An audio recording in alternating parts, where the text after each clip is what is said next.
Bullies. Bullies in the workplace. I absolutely hate them. And we're going to be talking about how to deal with bullies in the workplace, particularly as healthcare professionals. It happens, we know it happens. So let's talk about how to deal with them. Abdul, first of all, we call it incivility, isn't it? One of the consultants called it that. Why do we get this incivility, this bullying type atmosphere in the healthcare setting? In the workplace, actually. Forget healthcare, whether it's accounting, investing. I've heard about bullies in all of these places. Why do we get them? So I think the first thing to realize is bullying isn't just limited to school when you're growing up. Bullying is prevalent, it's widespread, it takes all shape and forms. And unfortunately, it is rife in healthcare environments and settings. And I think a lot of factors are to play.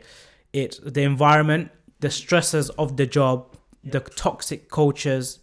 It's an environment where naturally there are good actors, bad actors. There are good clinicians, there are bad clinicians, right? And sometimes bullying is a representation of an individual and how they reflect themselves or how they see themselves rather than the individual that is being bullied. But I think healthcare is a prevalent place because of the factors, the stress, the environment, the culture, the competitiveness. And it's a very easy place to do bullying, and it goes undetected for a long, long time. Yeah, and I think the issue is that as well, just because of the hierarchical nature of it all, right? The bullied, the victim often is made to feel in a way where it's an accepted culture of it. So for example, you just saying, oh, it's a high stress environment. Yes, it is, especially when you're dealing with people's lives, yeah?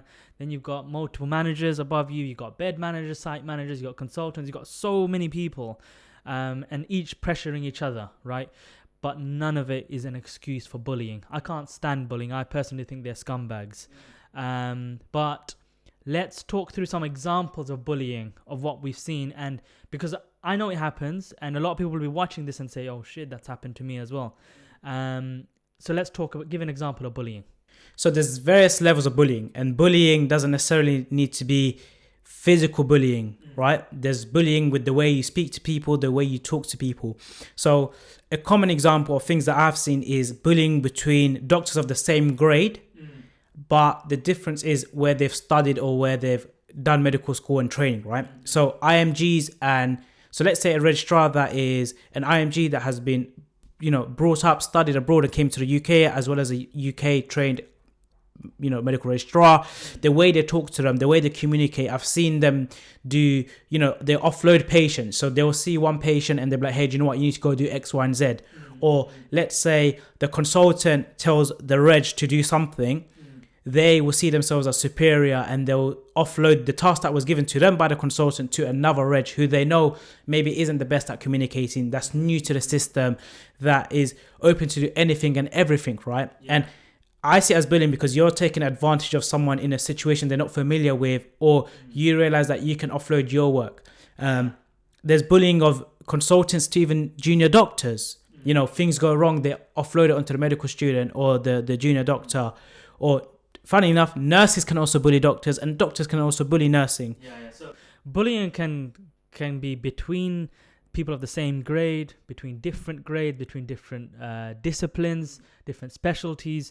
I think a key component is what you raised up. The way you speak to someone, right? You might think, oh, I've just spoken to them in whatever way, right? No, you shouting at them, you talking to them in a patronizing, in a condescending manner, persistently becomes a form of bullying, right? And you're right, I've seen people in the workplace where they've noticed someone is new, not so familiar, maybe not as skilled.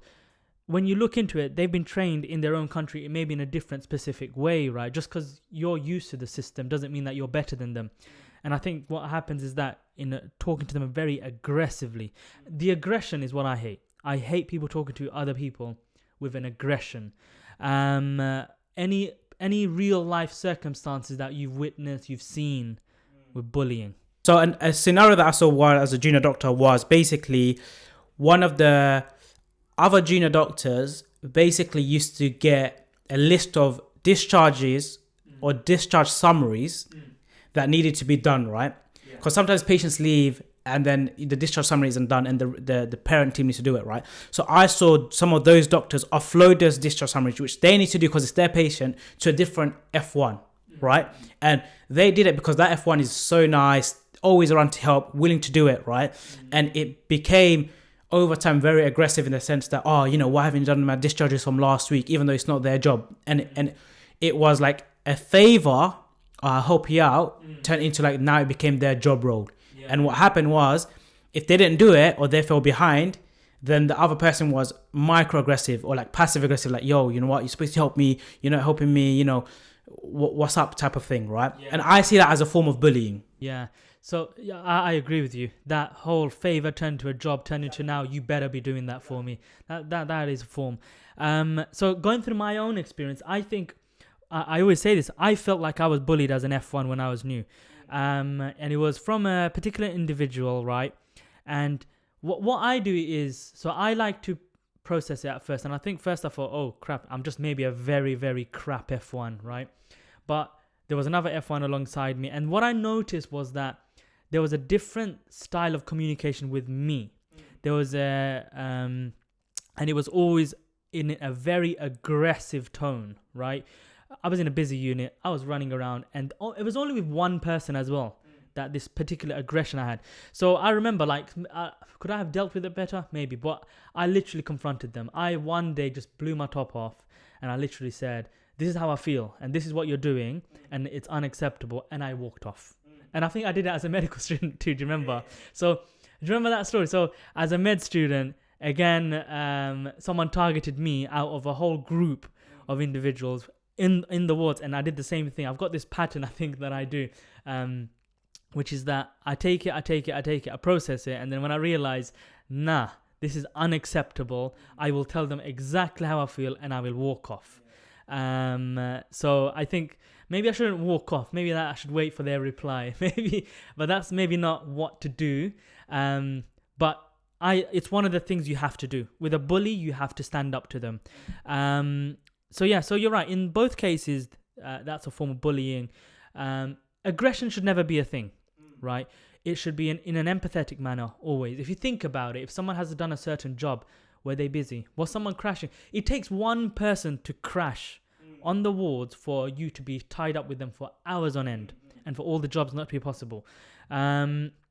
Is it that? Is it a lack of support, lack of understanding? Do they need an extra helping hand? Or, for example, with referrals, I've seen it as well, right? This incivility. X person calls up with concern Y, and Z person goes, what's wrong with you? Why are you calling me? They called you because they need your specialty opinion, your help, whatever, right? There is no reason for you to shout back at them. So it's a form of bullying. That is a form of bullying. I don't care what anyone says. What about when it's top down? That's the hard bit. And we know that happens everywhere. Whether it's accounting, investing, healthcare, it happens. So those situations are very difficult. And like you said, you're right. It does happen. And for medicine, I think it's normalized to a certain degree where it's like part of the culture. It's part of like, yeah, you know, the consultant's gonna like mug you off and treat you like crap as a junior doctor. And then when you become a registrar, you get a bit more power and you're a bit more less malleable to abuse, right? Obviously, that whole thing is wrong, right? It's probably one of the reasons why there's a toxic culture in medicine to a certain degree. I think irrespective of the person that's bullying you, whatever their hierarchy is or whatever their rank is, it still needs to be addressed. And I say it needs to be addressed because bullying develops over time, and the negative effect and toll it can have on you mentally, physically is very damaging, and more damaging to whatever will happen if you were to kind of stand up to that bully or go for other means. I think in a lot of hospitals, they have champions that are like people that deal with situations like this anonymously, where it might be a consultant that is responsible for signing you off at the end of the year, your line manager, whatever, maybe there are other individual people that you can go to help deal with these situations. That's one thing I would do, look out for those. And if you don't have it, I don't know, there's other things you can potentially do. So let's talk about processing the bullies, dealing with them properly in a systematic way. Yeah. So step one, I would say with the bullying culture is recognize it, and recognize it's not your fault. I think you might be a bit slow. You might be a bit slow. Your communication skills might not be the best, right? But that's something you're supposed to be taught, supported with, and helped over that hurdle, right? Not abused for it. So the first thing I think everyone needs to understand, if you're a victim, if you think you're a victim of, is recognizing it, right? And realizing it's not your fault. You shouldn't justify the bully's behavior by saying it's because I'm crap at my job, probably, right? Yes, you might need a bit of support, not a reason for being bullied. After processing it, what do you think the next best thing should be for the victim, for the person who feels like that, you know what, I'm being bullied? I think it's just having the courage and the confidence to speak to them directly. I think a lot of the times, sometimes they do say that bullies don't realize they're bullying or they are negatively affecting someone's well-being. But I think, and I've seen it happen a lot in medicine, and it resolves it very well actually, is if someone feels like they've been bullied, just take them to the side, or however you want to do it, is having that discussion with them and saying, hey, do you know what? I feel like you're bullying me, or I feel like you're not, you're affecting me, and kind of listing X, Y, and Z. Yeah, I think just before that though, an important step would be to just document it, the instances, because what can happen is emotions can get to the better of you, and you might start to like add bits and bobs. If you document exactly what's happened, so I called this person for Y reason, this is what happened. It might be another interaction, because if you can literally see what's happening, just to make sure there's nothing else extra going on in that. So I think before going up to them is just documenting it and seeing the instances. Was it a one-off? Because if it's a one-off, you have to think of it like, if it's a one-off, right? If it's a one-off, I am of the side of, I always try to think, is it something that they're just going through in this phase of time? Maybe they were shouted at by someone, right? And they just lashed out at you because you were the next person in line to... Yeah. So sometimes what you can do is in that instance, if it's a one-off, maybe you can do what you said, which is go up to them and straight, hey, what happened? Because you lashed out at me. I didn't think that was fair on me. Is there something going on? And then that's a nice way of just building, right? And they might have said, oh, I'm really sorry. You know what? This is what happened. But if it's 2, 3, 4 times, right, now that's a pattern of bullying forming, right? Documentation is really important. And then, yeah, I think asking them straight up, speaking to them straight up is a great way. I think another thing that I would probably find out is if that person is bullying other people. Often a bully will bully others. And is it that there's loads of unhappy people in that area who's not very happy? And is it something that you should be raising collectively? Because that's something else, right? You have to think about that. After you speak to them, anything else? Or while speaking to them, any recommendations? So I think I like kind of the finding the whole other people that may have been in similar situations to you and kind of doing it as a collective.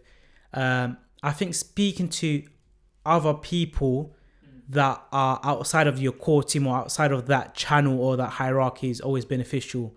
Someone that may be a bit senior, someone that you trust, someone that's kind of looked out for you, even like a mentor, and having that discussion saying, you know what, I'm being bullied in the workplace, I'm being bullied by so-and-so. What do you think is the best way to go about it, or what is your experience with it?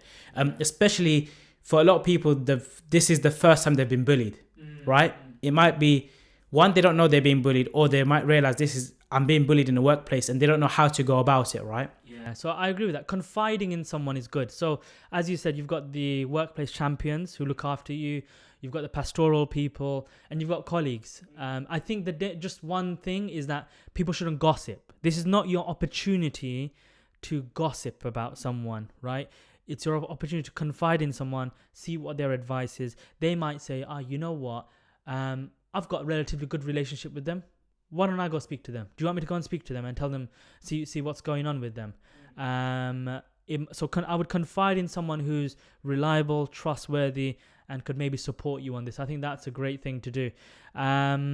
So we've gone through processing it, documenting it, approaching the bully, seeing what colleagues and confiding in people who are trustable and who are reliable. And then I guess what's the next? If all of those things where you know what, you're being absolutely pummeled by this bully, what do you do?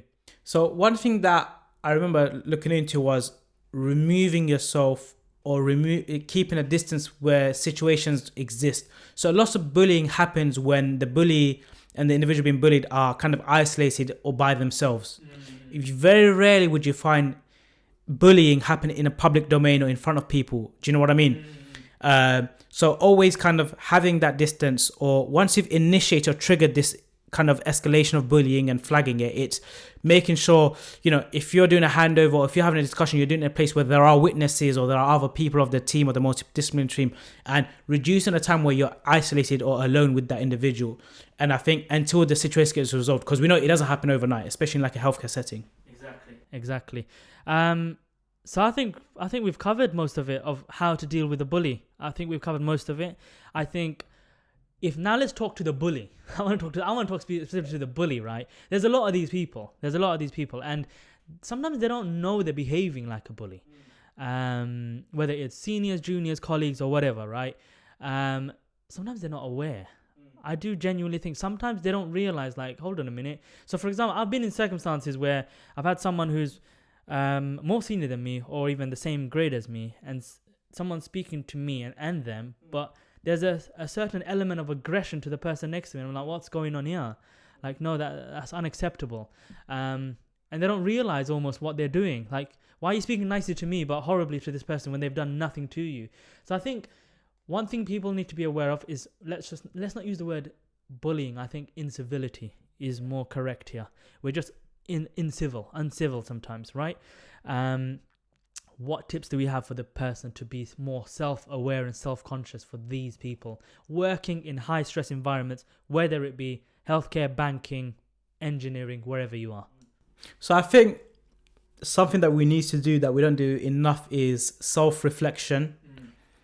And it's kind of doing that assessment of you as an individual in the workspace environment, and kind of chronologically going through, your interactions with people. How are you talking to people? Understanding, okay, this was a situation where I was super stressed. I may have been aggressive. How did I talk to that individual? What would they feel like? Empathy, right? Putting yourself in other person's shoe, and kind of doing that reflection. I think a lot of the time we just get over it. We don't look back at the day, or we don't reflect on how you are as an individual. How can you improve and develop personally? So self-reflection and going through the day, or going through moments where you just have an inkling, hey, do you know what? Maybe I did something I shouldn't have done. Yeah. So I think, and the other side to that is go and say sorry. And if you've bullied someone, if you've spoken to someone in an aggressive manner and you didn't mean it after self-reflection, go and say sorry to that person, because that person deserves an apology from you. So I think you're right. Yeah. So I think we should all spend a little moment at the end of the day just going through, did we speak to anyone harshly? Did we have very bad body language towards someone? Or were we in any way aggressive towards anyone? And then ask your question, did you mean it or did you not? Because if you didn't mean it, you owe an apology. And if you did mean it, there's a problem with you. So I think that's my take on it. I remember another situation where when I was F2, one of the guys, he had a newborn baby. He was super stressed. And I remember after he had a rough week, he literally went around to people and said, hey, do you know what? I might have been a bit abrupt. We've just had a newborn, etc., etc. Is there anything I did wrong or whatever? And then everyone would be like, hey, do you know what? No, you're actually fine, etc. Or maybe one day he said something and thing was a bit upset. So just doing feedback, right? Speaking to peers and colleagues openly and saying, hey, do you know what? I've had a shit time. I've had a rough time. I'm going through something at home. And then you'll realize a lot of people are willing to help. Exactly. As soon as you flag it, they're like, oh, do you know what? You're going through this stuff. Do you know what? Maybe you should have done X, Y, and Z. So there is support amongst peers. Just to finish off now, let's talk about the OGs. When I say the OGs, I mean the people who are great, the people who are amazing, the way they speak, the way they support you, the way they talk to you, the way they... everything about them is amazing. What are some traits about those people? Some of the champions and the OGs in healthcare. So some of those people, some of them spring to mind now. My surgical reg is what you call an OG. He's a type of guy that he is bubbly. He's got a likable personality. He's a surgeon, but the whole hospital knows about him, right? Those are the OGs. The stuff he did was, he did little stuff he would always make time to catch up with you, always make time to find out how your day's been, what you've been up to, things outside of work. He's the type of guy, if he sees you in a lunch queue, he'll be like, hey, do you know what? Let me grab lunch for you. He never was stressed. He never used to offload. And he was always willing to help. And he just put that out there that if you're stuck, if you need help, I'm here. And it's whatever it is, it doesn't need to be surgical related. It can be career, life. I'm here to help. And everyone loved that about him. I think that's what it is. I think when I think about all the the registrars and the consultants, I think like the ones that I love, they know you by name. They're interested in you. They're interested in, are you okay outside of work as well as inside work? Have you got any concerns? Do you need support? And you'll find that they've got a very approachable demeanor, an approachable energy. Like if I'm ever worried, I can go to them for anything. I can literally take anything to them and they will look to help me. The fact that they know, they address you by name and not like a, what are you doing? Oi, you, anything like that. There's so many features like, and it's what you said, right? The way they communicate, their body language, their energy, right? You can approach them. You feel they're bubbly, they're positive, they're full of that.